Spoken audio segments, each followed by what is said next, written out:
జీవితం. పెళ్ళైన పురుషులకు ఒక మాట.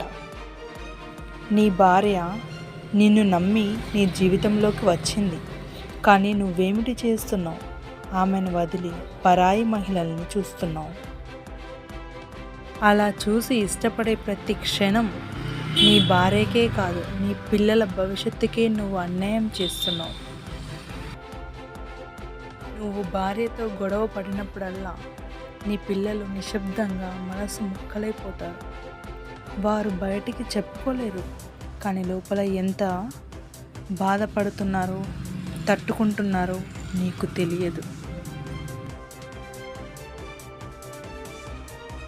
నీ ఒక్క తప్పు నీ ఇంటినే కాదు, నీ పిల్లల చిన్న హృదయాన్ని ధ్వంసం చేస్తుంది.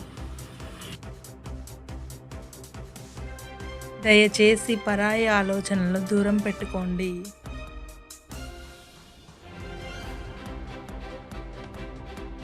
నీ భార్యను ప్రేమగా చూసుకో, నీ పిల్లలను సంతోషంగా పెంచు. ఇదే నిజమైన పురుషత్వం, ఇదే నిజమైన కుటుంబం. Thank you so much. ఈ వీడియో మీకు నచ్చినట్లయితే లైక్ చేయండి, షేర్ చేయండి, సబ్స్క్రైబ్ చేసుకోండి. థ్యాంక్ యూ సో మచ్ అండి.